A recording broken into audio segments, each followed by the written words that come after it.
হঠাৎ করে রাজদীপ চ্যাটার্জির ভালো হয়ে যাওয়াটা কি ভালো লাগছে? ভালো লাগছে না, একদম ভালো লাগছে না, একদম ভালো লাগছে না। তো আমাদের প্রফেসর বিদ্যা ব্যানার্জি আমার কাছে তো আমার বাচ্চার মতন, কারণ আমার কাজ তো। আমাদের এই বাচ্চা, ফুটফুটে বাচ্চা, আপনাদের সকলের ভালোবাসা এবং আশীর্বাদের দৌলতে আজকে পশ্চিমবঙ্গের কিন্তু এমন একটা জায়গায়, এমন একটা ধারাবাহিক, যে ধারাবাহিক সবাই ভীষণ ভীষণ ভীষণ ভালোবাসছেন, সবাই ভীষণ নাম করছেন আমাদের ধারাবাহিকের।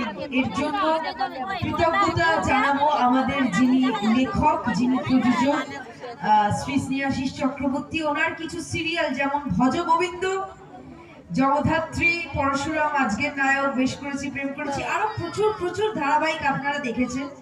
তেমনই তারও আরেকটি ধারাবাহিক প্রফেসর বিদ্যা ব্যানার্জি। অসংখ্য ধন্যবাদ জানাবো আমাদের দর্শক বন্ধুদের যারা